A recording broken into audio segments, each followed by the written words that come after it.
Someone in comments on one of my videos asked, well, who's doing the work? If everything is just happening, no one's doing anything, then who's doing the work? Who's doing the inquiry? And then they said, this is where I get caught up. So what I want to point out in a very simple way about this non-doership business is it's not a problem.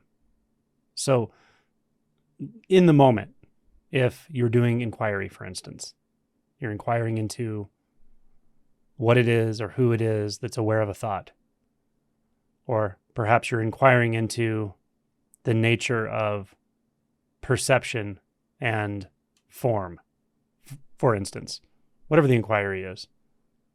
If in that moment you're thinking about this, you're thinking, well, there's no one to inquire, so then I'm confused because who's doing the inquiry? That's thought. That's just thought. So don't worry about it. Return to the inquiry. If you're conceptualizing non-doership, if there's a conceptual framework or conceptual understanding of non-doership, but no direct insight of it, then more thinking about it isn't going to do anything except yield more thinking. So it's a moot point in that sense. If the insight is clear, this won't be a problem. You won't even be conceptualizing that. It's just obvious. And then inquiry just happens. It's no big deal. There's no need to think about who or what is doing the inquiry because it's very obvious that that's not the right question. It's trying to nail a nail in with a screwdriver or something.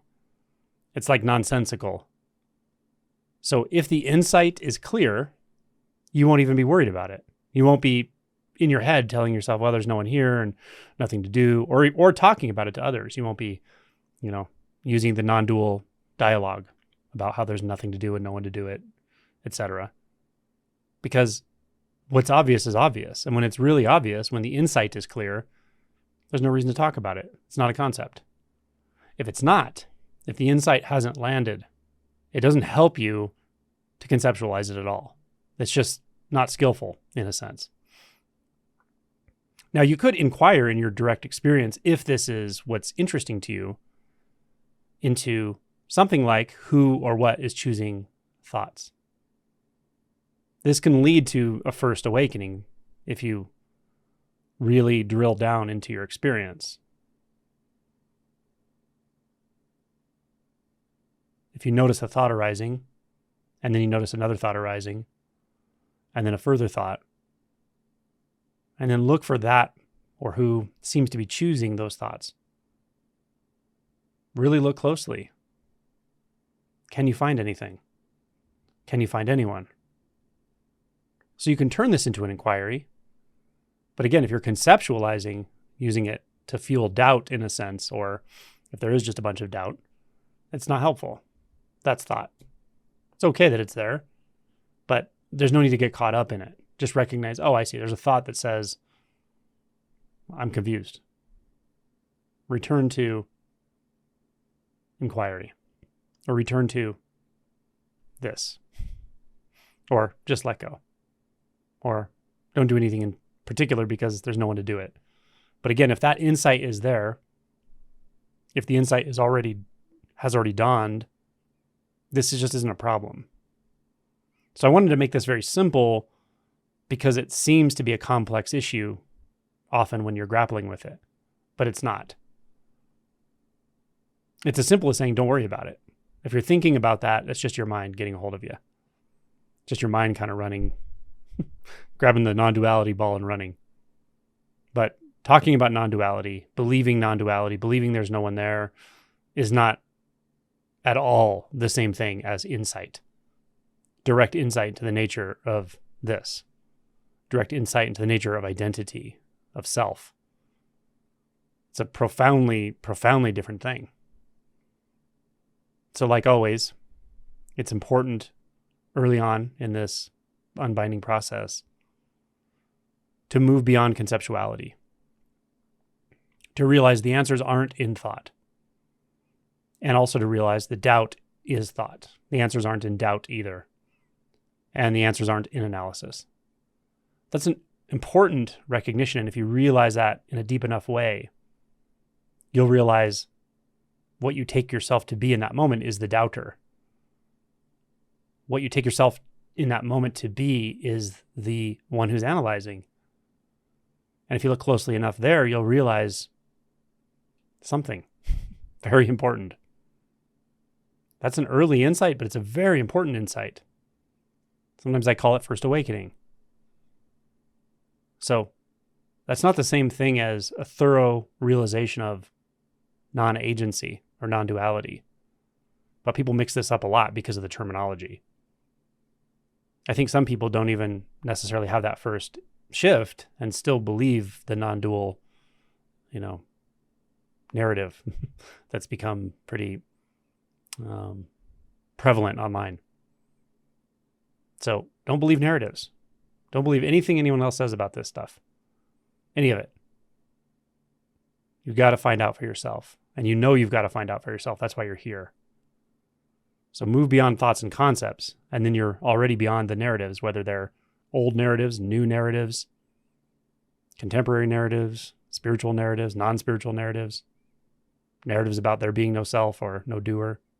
You got to move beyond all of those. And it's such a relief to move beyond all of those. And of course you can. It's in your power. The truth is right where you are.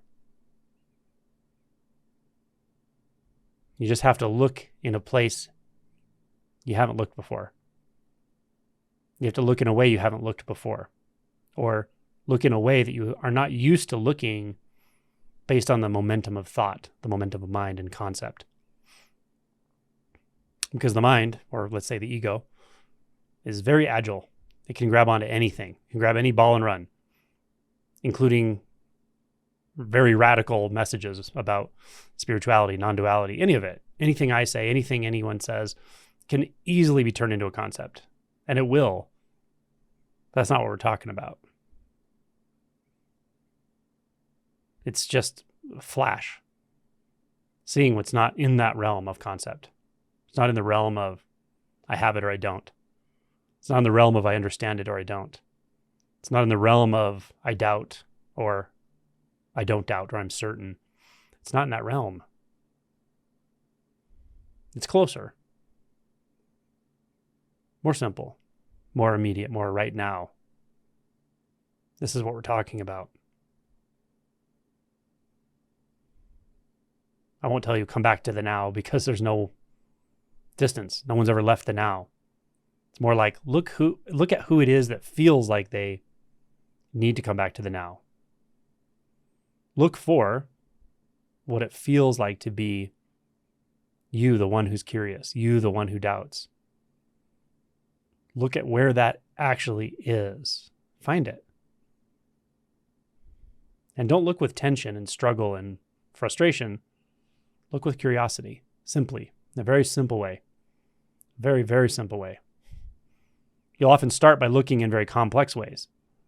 That's okay. Exhaust that. Realize it doesn't work because complex ways are always mental. Complexity is mental.